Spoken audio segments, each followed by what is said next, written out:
नमस्कार, आप देख रहे हैं नवभारत टाइम्स ऑनलाइन और मैं हूं सिद्धार्थ प्रकाश।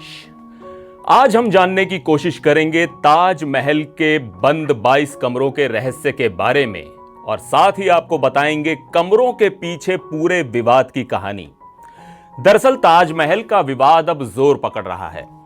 भारतीय जनता पार्टी के अयोध्या मीडिया प्रभारी डॉक्टर रजनीश सिंह ने कोर्ट में याचिका दायर की है कि ताजमहल के 22 कमरों को खोला जाए।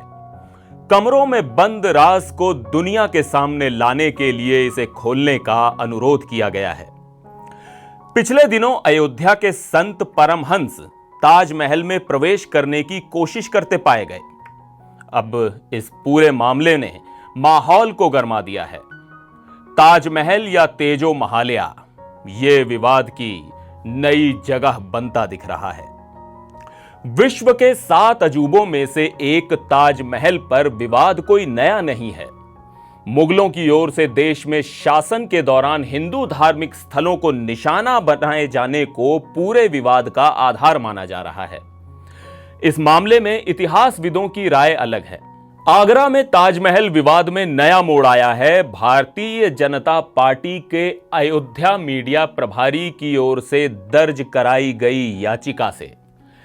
इस याचिका में ताजमहल की असलियत को सामने लाने की बात कही जा रही है। डॉक्टर रजनीश सिंह ने इलाहाबाद हाई कोर्ट के लखनऊ बेंच में याचिका दायर कर ताजमहल के बंद 22 कमरों को खोलने की बात कही है। इन कमरों के भीतर किसी को जाने की इजाजत नहीं है, इसलिए इन कमरों के भीतर हिंदू देवताओं और शास्त्रों की मूर्तियां होने की आशंका है।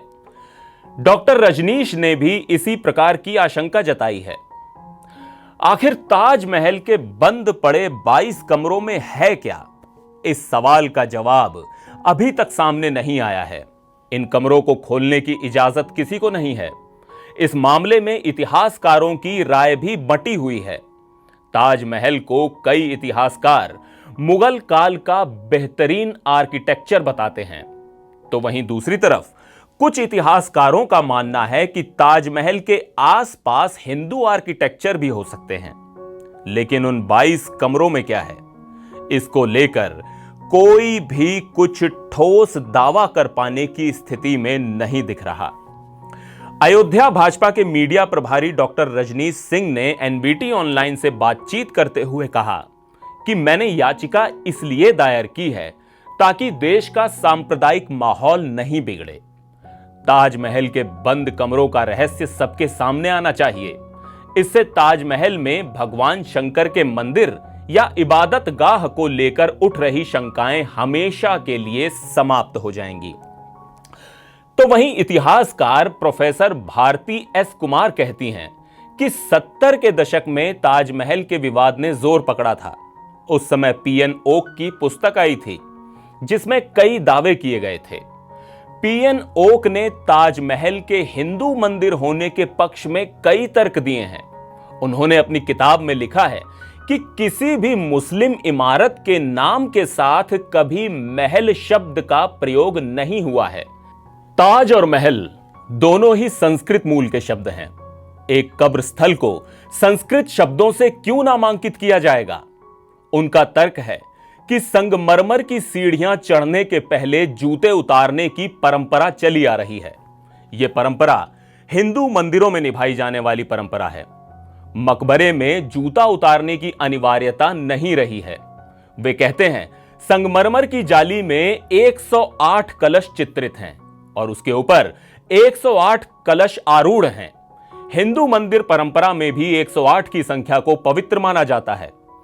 ओक का दावा है कि ताजमहल शिव मंदिर को इंगित करने वाले शब्द तेजो महालय शब्द का अपभ्रंश है।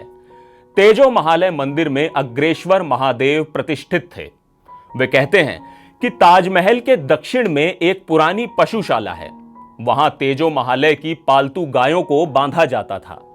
मुस्लिम कब्र में गौशाला होना असंगत है। ताजमहल के पश्चिमी छोर में लाल पत्थरों के अनेक उपभवन हैं जो कब्रस्थान को देखते हुए उचित नहीं लगते। ओक का तर्क है संपूर्ण ताज परिसर में 400 से 500 कमरे तथा दीवारें हैं। कब्र स्थल पर इतने सारे रिहायशी क्यों होंगे? फिलहाल तो 22 कमरों में क्या है ये तो अभी तक कोई नहीं जान पाया है, लेकिन विवाद गहराता जा रहा है। एनबीटी ऑनलाइन के लिए राहुल पराशर की रिपोर्ट।